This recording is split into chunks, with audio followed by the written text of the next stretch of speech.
Sekarang peperangan antara Cina dengan Amerika selama ini adalah perang dagang. Kemudian terjadi berlanjut dengan perang biologis.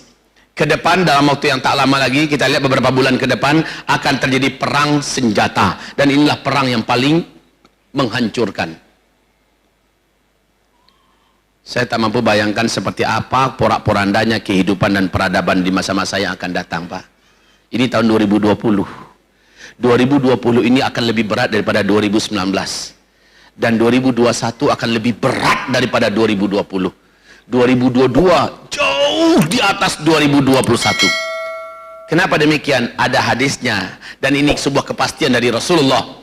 Isbiru, bersabarlah kalian, fa innahu la ya'ti 'alan nasi zaman illa alladhi ba'dahu syarrun min hatta talqaw rabbakum.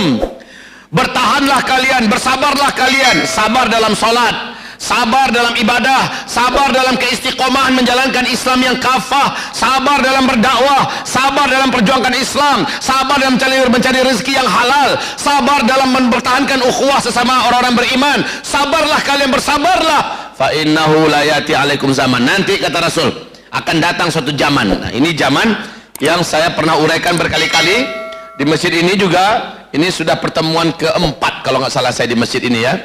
Yang waktu itu malam itu padat sekali. Dan itu wajar, siang ini masa-masa orang masih gentayangan kemana-mana.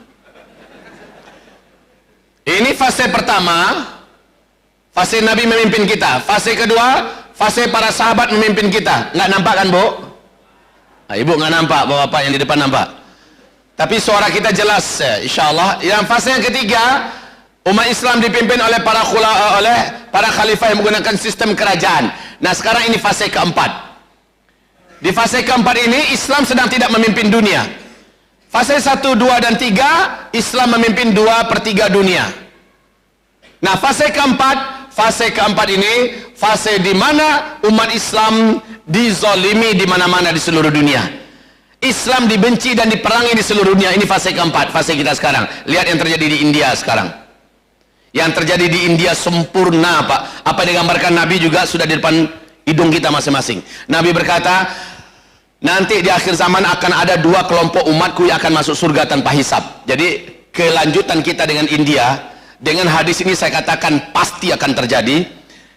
Ada 2 kelompok umatku nanti yang akan masuk surga tanpa hisab. Satu kelompok yang berperang di negeri Syam, melawan musuh-musuh Allah sampai Nabi Isa turun, dan Allah siapapun yang meninggal di antara mereka yang berperang di belakang barisan orang-orang yang beriman, mereka akan masuk surga tanpa hisab. Berarti Palestina, Suriah sekarang ini yang dimaksud oleh Rasulullah sallallahu alaihi wasallam. Kemudian satu kelompok yang lain yang berperang melawan India, kata Rasulullah sallallahu alaihi wasallam.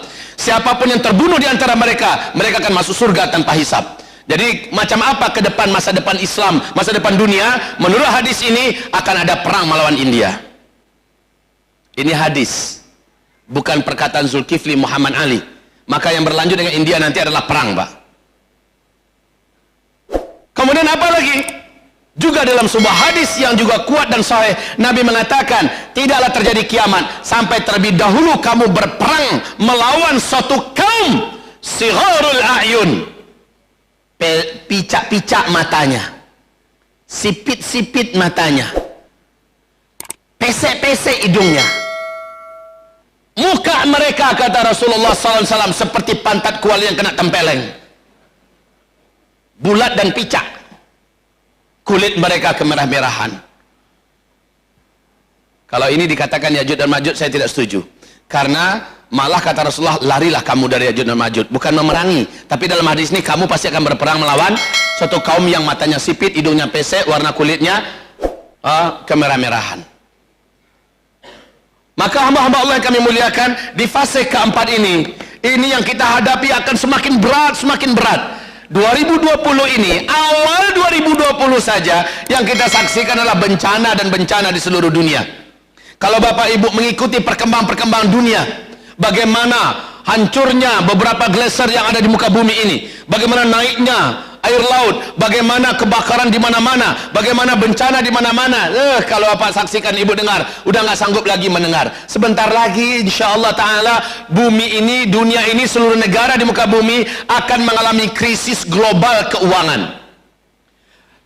Resesi keuangan, krisis moneter global, di mana yang akan dipakai nanti kembali adalah emas. Sekarang tahu harga emas berapa? Sekarang tahu harga emas berapa? Siapa bilang 700? Buka, tanya sama Mbah Google.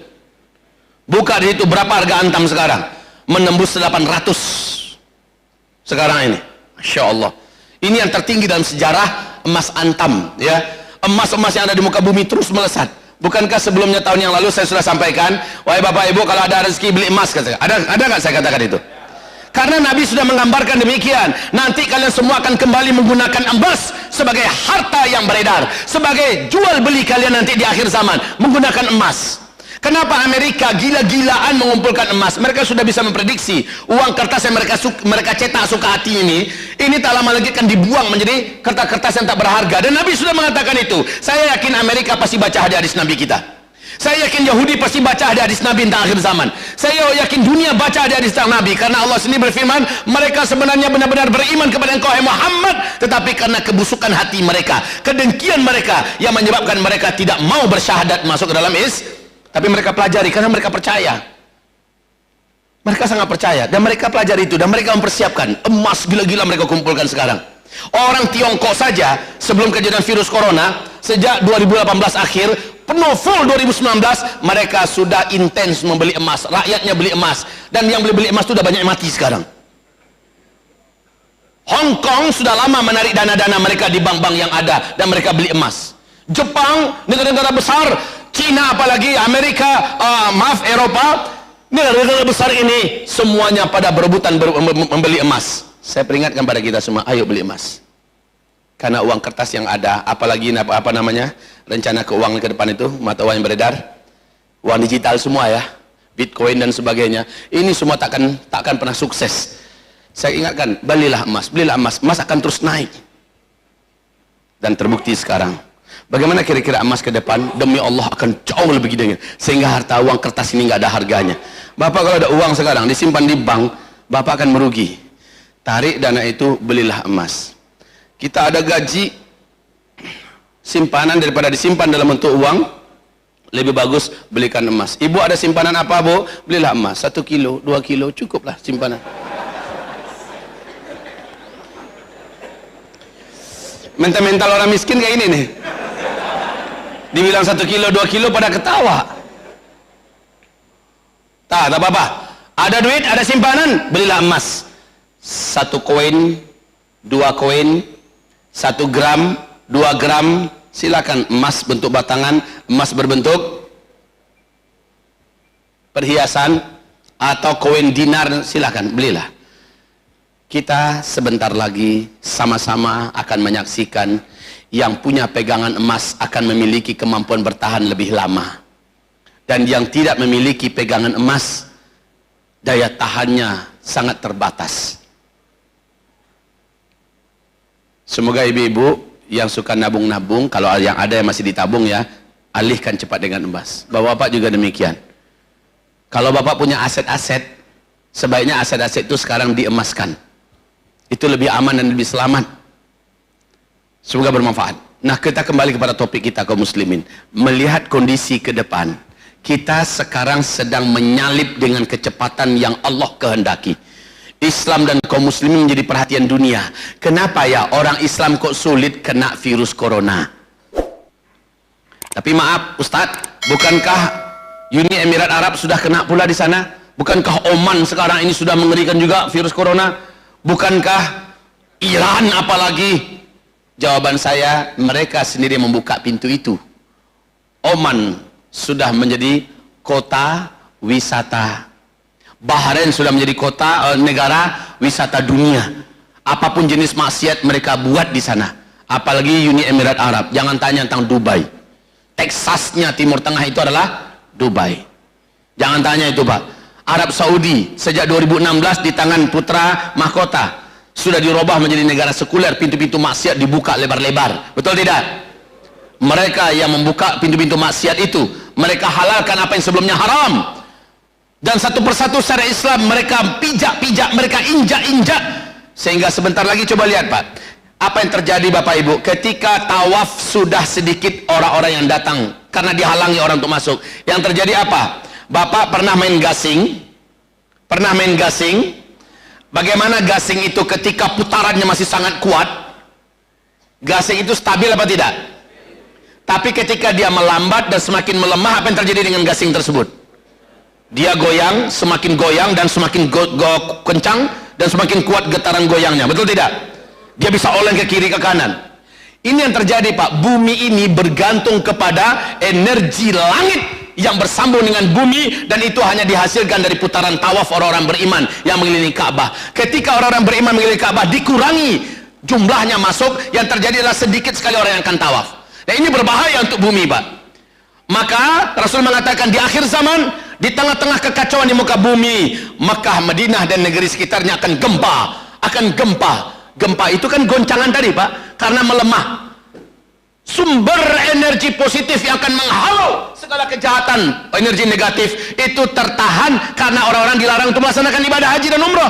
Akhirnya tertahan. Sementara maksiat dibuka lebar-lebar di Mekah, Madinah dan sekitarnya, maka tak seimbang lagi, terjadilah gempa-gempa. Nabi berkata, Imam Mahdi muncul nanti ketika maksiat terbuka pintunya di Mekah, Madinah dan sekitarnya, dan saat itu gempa-gempa terjadi. Di tengah-tengah itulah Al-Mahdi nanti akan dibaiat. Merinding Pak kalau kita ikuti ini semua.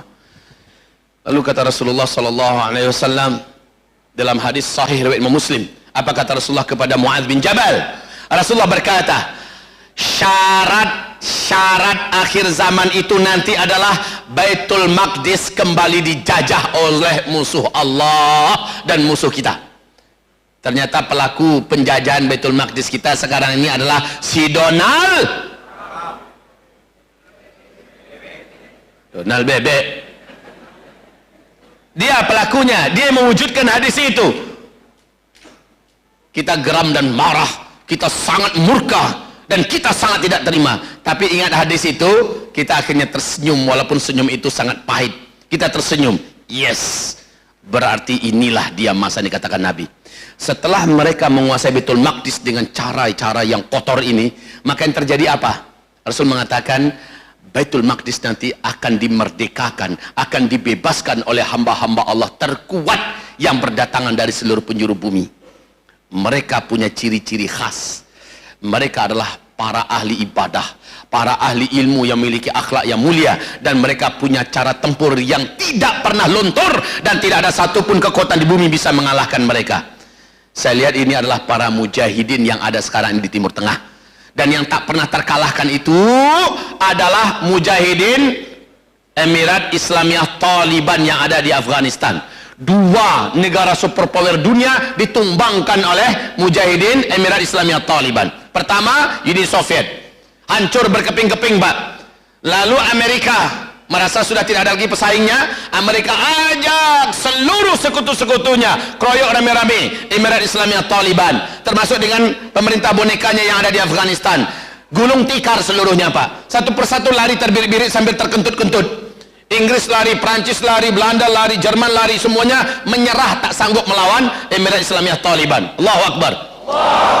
Kemudian terakhir 2019 kemarin, di bulan Agustus September, dengan resmi dalam keadaan hina, Amerika mundur dan menarik semua kekuatan dan militernya yang ada di Afghanistan.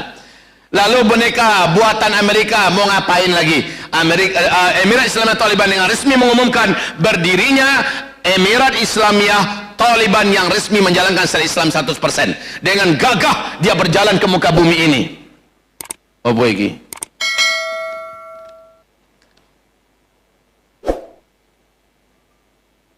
oh ya, ini saya setuju. Ustadz, mohon motivasi jamaah untuk berimpak ke program Lazismu. Oh, ya, saya setuju. Nanti saya motivasi. Lazismu ini lembaga amil zakat, infak, sadaqah Muhammadiyah yang ada di sini. Lazismu termasuk lembaga amanah yang qualified, yang transparan, yang dapat dipercaya, dan ini sebagai salah satu penyaluran jama'i daripada umat yang ada di Sumatera Selatan, Sumatera Utara ini. Salurkan ke sana, nilai pahala yang kita dapatkan nilai jamaah Pak. Dibandingkan Bapak salurkan sendiri, nilai yang Bapak dapat sama dengan sholat Pak sendirian, Bapak menyalurkannya, dapat pahalanya sendirian. Tapi ketika berjamaah, sholatnya dapat nilainya nilai jamaah. Demikian juga berinfak, berwakaf dan sedekah. Jadi tempatnya di masjid ini sudah ada lokasinya, kantornya juga sudah ada, tinggal datangi, maka sudah bisa kita menyalurkan infak, wakaf, sedekah kita. Demikian ya, berarti titipan ini sudah tersalurkan?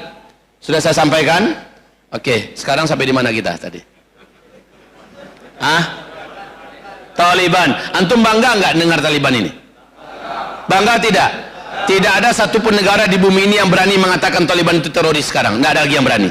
Kenapa? Bapak yang menuduh teroris itu, yang paling merasa jumawa, sudah keok oleh Emirat Islamiyah Taliban. Keok sejati Pak. Memang bertarung habis mereka, keok. Dikeroyok rame-rame juga kalah semuanya. Dan sekarang mereka mundur. Sekarang Emirat Islamiyah Taliban mempersiapkan pertempuran yang dahsyat.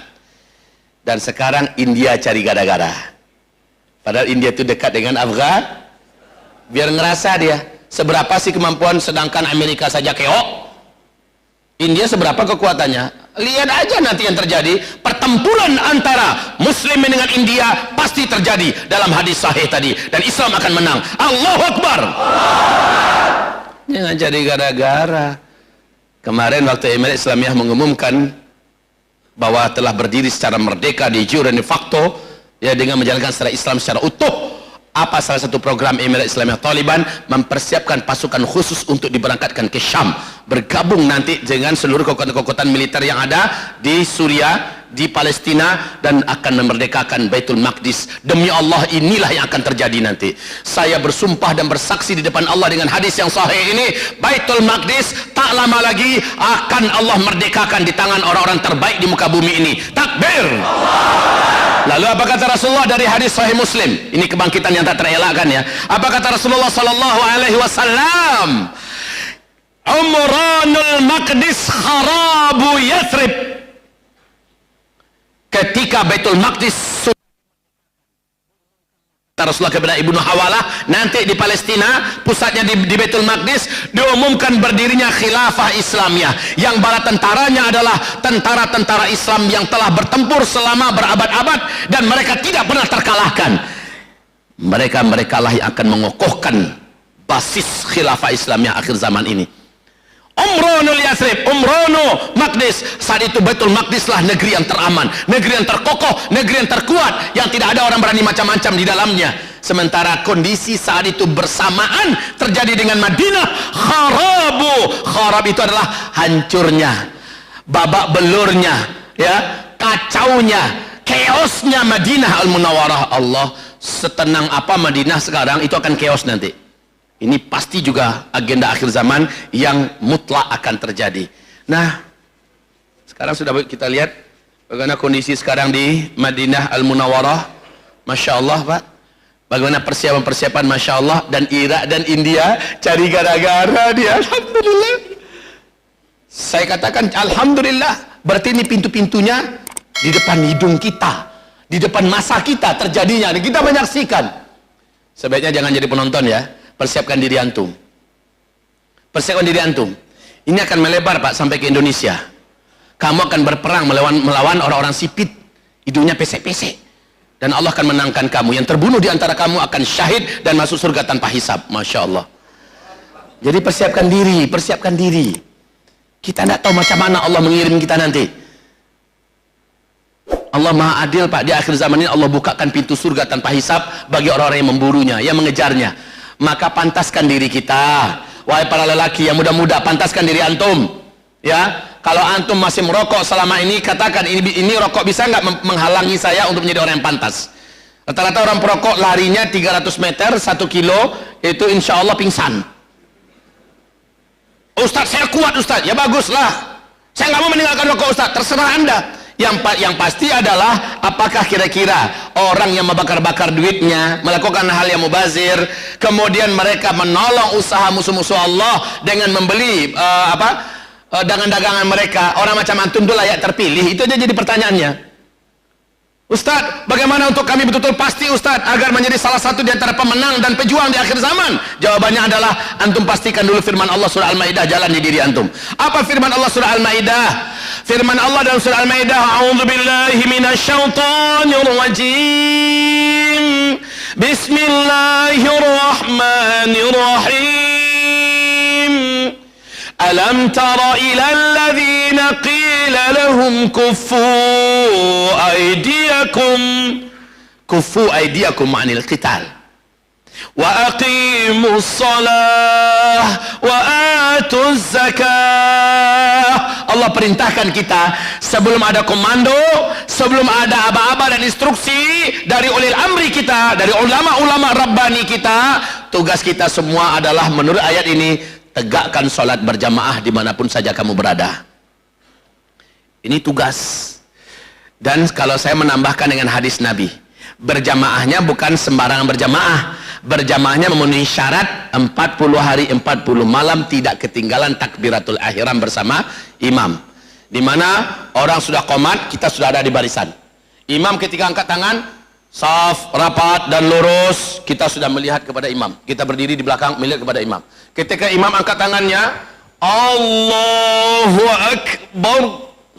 Saat imam angkat tangan, kita melihat imam angkat tangan. Setelah itu baru kita Allahu Akbar. Ini yang dimaksud dengan dia mendapatkan takbiratul ihram bersama imam. Lakukan itu subuh, zuhur, asar, maghrib, isya. Lakukan itu selama 40 hari dan tidak boleh putus. Kalau satu sholat saja putus, ulang balik mulai dari awal besoknya.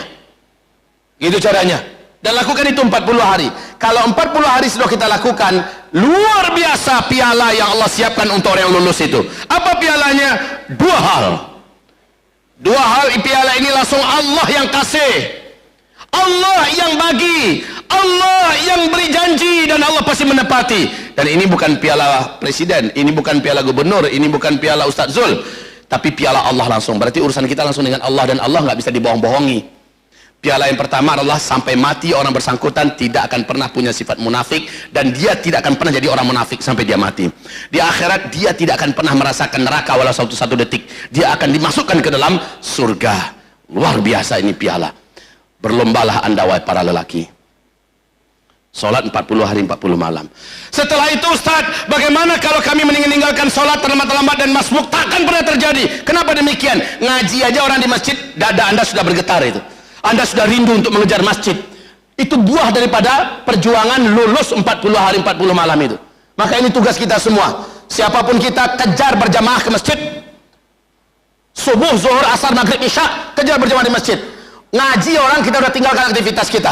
Orang azan kita udah di masjid, kita sempat tahiyatul masjid, kita sempat sholat sunat qabliyah, dan nanti kita bersama dengan imam, lalu kita sempat zikir yang sempurna, lalu berdoa, lalu sholat sunat ba'diyah. Lakukan itu selama 40 hari. Bapak dan kita semua akan dipantaskan oleh Allah menjadi pejuang-pejuang yang sukses di akhir zaman ini.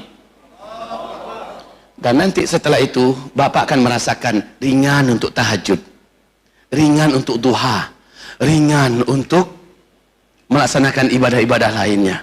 Lalu berikutnya wa'atuz zakah. Orang-orang yang sudah memiliki kapasitas berzakat, keluarkan zakatnya. Yang belum memiliki kapasitas untuk berzakat, keluarkan infak sedekahnya. Jadi di samping sholat, rajinlah bersedekah, kuatlah berinfak untuk agama Allah Subhanahu wa taala. Coba lihat sekarang ini, akhir-akhir ini saya yakin Bapak Ibu merasa heran, kok di mana-mana setiap ada acara keagamaan pasti ada penggalangan dana ya, betul tidak? Betul tidak? Kadang-kadang orang-orang yang dalam hatinya ada penyakit jijik dia tuh. Allah, ujung-ujungnya penggalangan dana tuh. Ujung-ujungnya penggalangan dana. Apalagi judul flyernya adalah siapkan infak terbaik. Udahlah, nak saya datang tuh.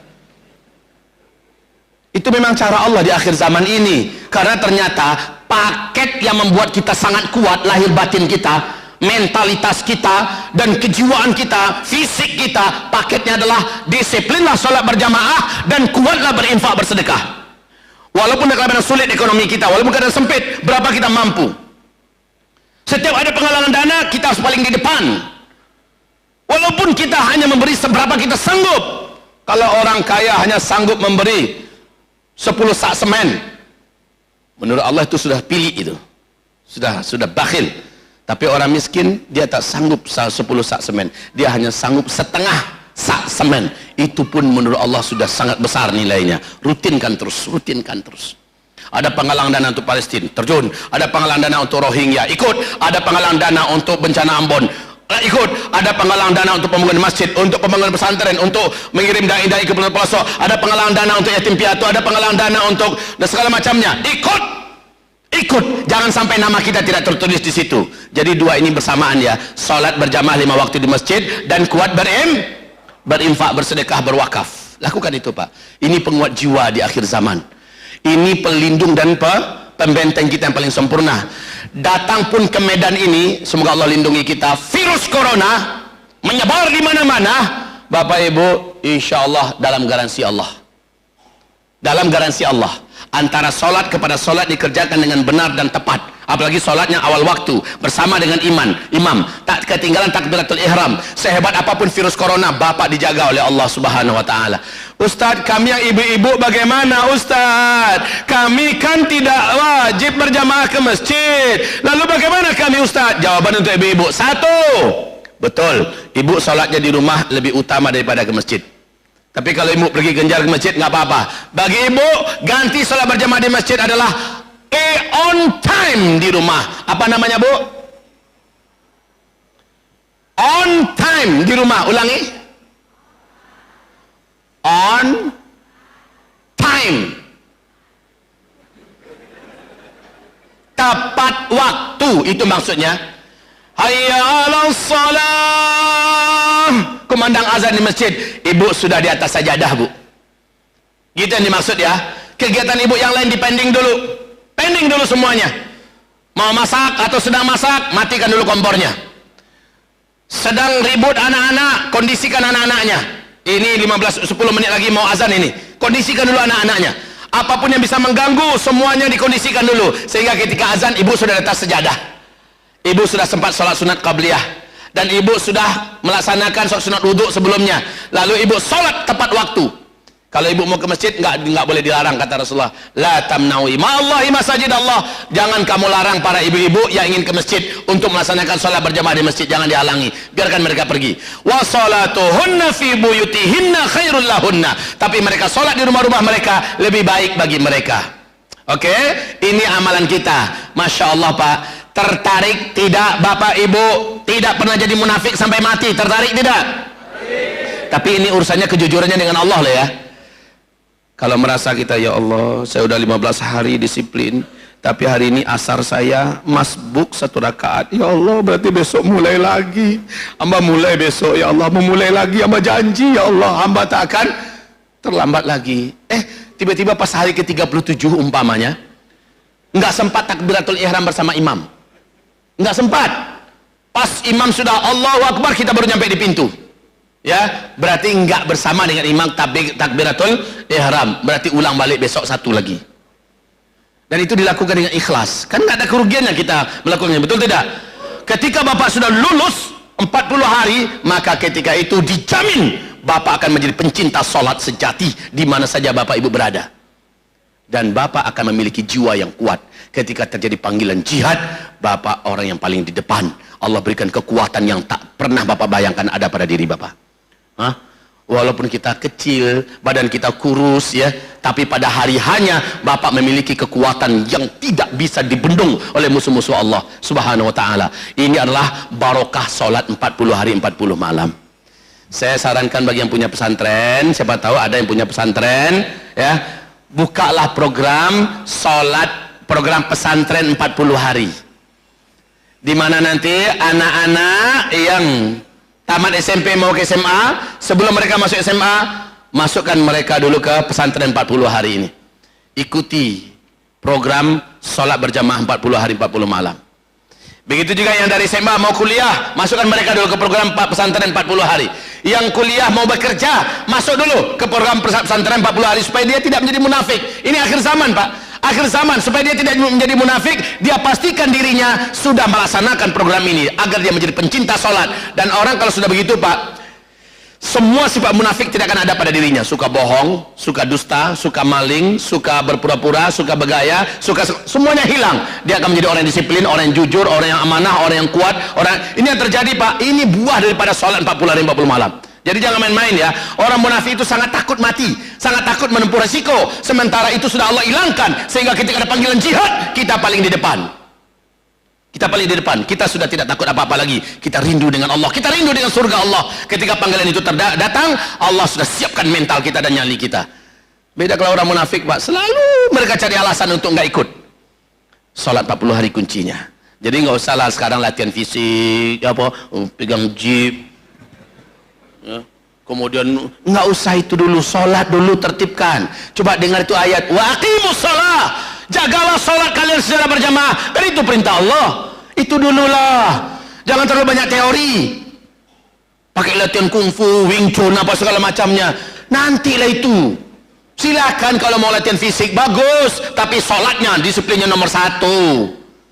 Pokoknya 10 menit menjelang azan kita udah menuju masjid. Udah selesai itu Pak, aman kita. Kalau itu prinsip kita, lillahi ta'ala, jangan, bukan untuk berbangga-bangga ya, karena si orang munafik sholat itu, kalaupun dia sholat pasti akan umumkan pada orang lain, oi aku udah selesai 40 hari. Jelas orang munafik gagal total, niatnya itu sudah nggak benar, niatnya lillahi ta'ala, dia nggak mau umumkan. Kalau terjadi dia lulus, dia akan sujud syukur kepada Allah, dan setelah itu dia akan menjadi orang yang sangat-sangat super disiplin, super amanah, super jujur, dan super tangguh Pak. Ya, sholat 40 hari 40 malam. Yang mau pensiun, saran saya juga demikian Pak. Sebelum saya pensiun, atau nanti program pertama saya setelah selepas pensiun, saya masuk pesantren 40 hari.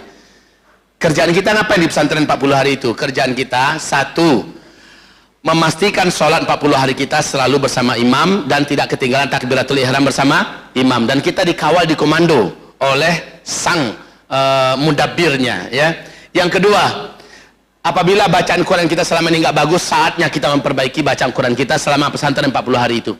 Apabila bacaan Quran kita sudah bagus, maka saatnya kita menambah hafalan Quran kita. Apabila kita sudah punya hafalan, perkuat hafalan itu dan kemudian tambah lagi hafalan yang baru. Apabila kita buta tentang masalah fikih dan sebagainya, saatnya kita belajar dan mendapatkan training ya, seminar demi seminar, judul-judul fikih yang ada, sehingga bertambah ilmu kita dalam 40 hari. Ini namanya pesantren 40 hari. Nah ini saya lakukan sekarang di pesantren saya Pak. Alhamdulillah, santri-santri kami yang kecil-kecil itu, yang tingkat SMP itu, Masya Allah, sebelumnya saya masih rutin melihat jamaah-jamaah santri-santri kami, ada yang telat 1 rakaat, ada masih.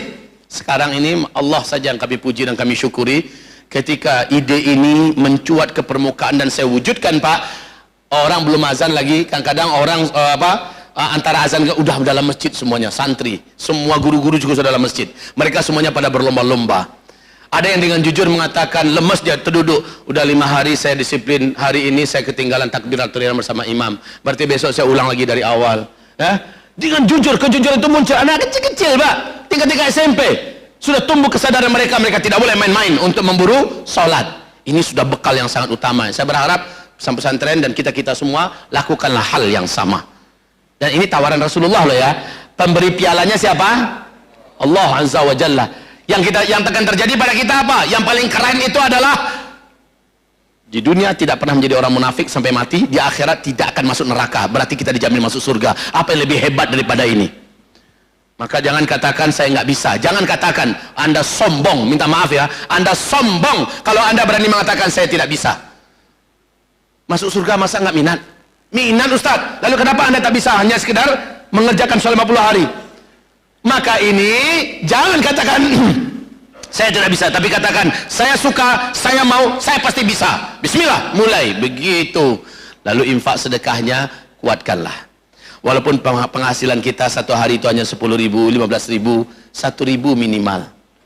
Setiap hari berinfaklah untuk agama Allah Subhanahu wa taala.